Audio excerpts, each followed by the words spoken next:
How far does Europe have to tear itself apart to stay together? That's what I'll discuss now with Martin Schulz, President of the European Parliament. Welcome. Thank you. A warm welcome to the DW interview. My name is Thomas Spahn. Mr. Schulz, what do you like most about Alexis Tsipris? I think he's an honest man. He's making a strong effort to implement the program he put forward as Syriza leader. And in doing so, he's running into the limitations that are placed on him as Greek Prime Minister. He has not really internalized this yet, but the fact remains that he is, in my eyes, a pretty honest person. So you admire him because he's fighting for a hardline position. And that's why his voters elected him. He's basically a tough cookie, just like his voters wanted, one who represents their interests. I don't admire him, but not because I sometimes do not understand him. Of course, he defends the interests of his voters. The question is, does he really defend those who voted for Syriza, his party, or the Greek people as a whole? And I think as Prime Minister of his country, he has to account for the consequences of his stubbornness here, which often have ideological underpinnings. But on the other hand, if Greece fails to negotiate a fair compromise, and I stress, fair compromise, Greece will face dark times. Let's talk about fairness. We see a state that wants to be able to feast, and it wants for others to pay for that feast. It wasn't an outsider who said that, but Lithuanian President Dalia Grybauskaitė. Didn't she just describe the core problem? No, I find the radical rhetoric of Daria Grybauskaitė totally inappropriate. She hasn't just done this with Greece, but on other issues. I have nothing against clear words, but here she says something that is just not right. For it may be that the Greek lawmakers wanted Greece to feast over the last 30 to 40 years, but Syriza has had just 6 months in office. The current government has had the least responsibility for the Greek malaise. Until now, it was always in opposition. Mr. Schulz, he could have changed things. He could have collected more tax revenue, put the country back on track, boost the economy. Syriza could have done all this already. Exactly. I'll say it again. 40 years earlier, other governments built up a mountain of problems. Syriza can't demolish this in 6 months. And that is why Ms. Grybauskaitė's criticism is not justified. Some criticism is justified, namely what you just mentioned. They have lost 6 months. If they'd focused less on ideological debates and more on pragmatism, this would already have enabled them to overcome a lot of problems. But it's also about the attitude that Greece exudes. There's another voice that's perhaps not as isolated as that of Ms. Grybauskaitė. IMF chef Christine Lagarde says she wanted to engage in dialogue with adults and not children. I interpret this as some are treating the negotiations as a poker game, while others, including you, are taking Greece very seriously. Is that something that you agree with? That's our problem to some extent. Are we actually dealing with serious people who want to make serious compromises and work toward them? Or are we dealing with game theorists like Mr. Varoufakis? I can only repeat, I am open to serious compromises, and I know Jean-Claude Juncker and the others are too. Is the Greek government going to keep playing its hand because it knows it will have to pay in the end? I think the government is making a serious mistake for which the Greek people, and not the players, will ultimately pay. We've seen through their comments that some people get hot under the collar, even if they do dress it up in pleasant words. But at some point, the attitude of the Greek negotiators must get on your nerves. They still act as if Europe is trying to get money from Greece and not vice versa.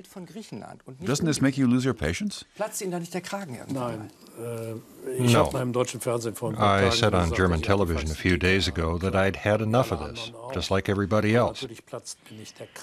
But of course I won't lose my patience. Politics doesn't work like this on a national level, never mind international. We need to work with great patience. In Europe, certainly. We've experienced others who've sat here and said, if I don't get what I want, then I'll bring everything to a standstill.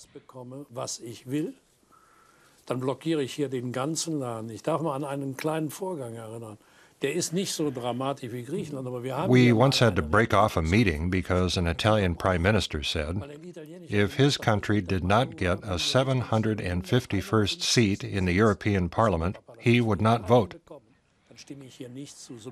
We've dealt with nonsense like this already. You have to have steady nerves in European politics. But when everything is at stake, and everything is at stake for Greece, you need calm nerves and sang-froid.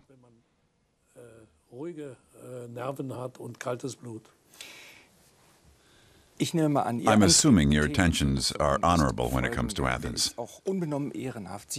You want Europe, which overcame trench warfare and hostility, not to be torn apart. But does that justify blackmail, including from the Greek side? That's a tough formulation you've chosen there. But I don't feel blackmailed by Greece. In my opinion, Syriza is not very smart or particularly skilled when it comes to negotiation. But in one point, it is right. I don't think Ms. Lagarde's proposal to raise VAT on medicines is helpful in a country where 1/3 of the population is not covered by the medical system. I think it would be sensible if Greece cut its military spending. In relation to GDP, they spend more on their military than Germany does. There's room to slim down. This is not about blackmail. We have to find pragmatic ways to get past the ideologues. There are ideologues on all sides, not just radical leftist ideologues in government in Athens, but also radical free market ideologues here. During the last few years within the so-called Troika, I heard lots of proposals that made me furious. What we've got to do now is find a compromise. The first step is to reform Greece, redevelop sustainably over the long term. Let's talk about what drives you personally. You're a passionate social democrat and European. You grew up in a border region, and you were awarded the Charlemagne Prize. How important is justice to you? The question of justice decides the welfare not only of nation-states, but also of transnational democracy. We live in a Europe where speculators can make billions in profits and not pay a penny in taxes. And if you make billions in losses, the taxpayers cover them. The question of justice is the core policy area in which I feel at home. If that's true, then you also need to offer special conditions to Ireland, Portugal, Spain, and Cyprus, just like those being talked about for Greece, right? That's right. We gave those countries billions in assistance. The difference between them and Greece is that their governments offered us much stronger cooperation, and as a result, these countries gradually emerged from the crisis. We must also tell the Syriza government plainly, at the end of last year, under the government of Samaras Venizelos, Greece had its first budget surplus and slight growth for the first time. This has been frittered away in the past 6 months. If you have 5 well-behaved members of a family and you have one who's now out of line, what do? Break up the family? Punish all of them, even those who behave well? Or just the one who's harming the family? Sometimes you just can't live together anymore. No, in a family, you don't throw your kids out. It happens. You don't throw your kids out if you want to hold the family together, or only as a last resort. Not as long as you still see hope that things can get better. But I have to agree with the point many critics make, especially in Portugal and Greece, when they ask why Greece is being treated better than they were. This is something that we say to Mr. Tsipras every day.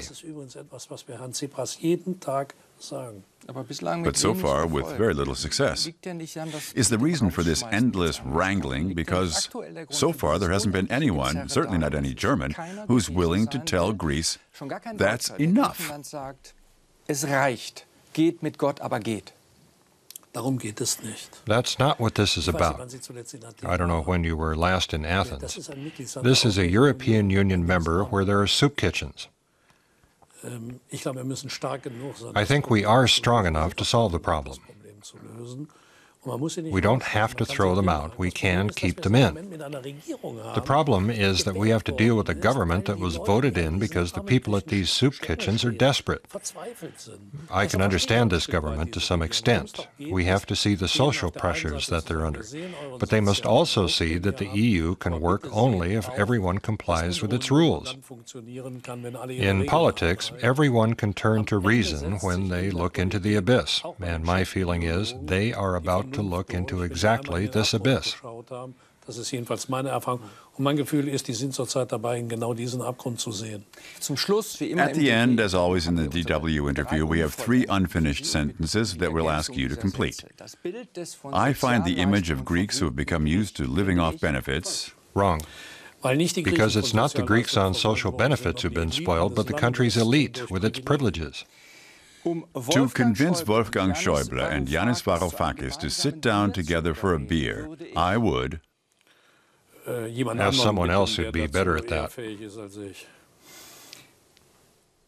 After my first meeting with Tsipras in Athens following his election victory, and you were one of the first who was there, I was hopeful that he wouldn't come to Brussels as Syriza leader, but as Greek prime minister. That he has not done. He arrived here as party leader, in the style of party leaders, not in the style of government. But that's changed. Do you have any hope that he'll ultimately overcome this position and reach out to the Europeans? I believe that Tsipras will ultimately even throw all his own political weight behind trying to find a compromise for the benefit of his home country. Martin Schulz, thank you very much. Thank you.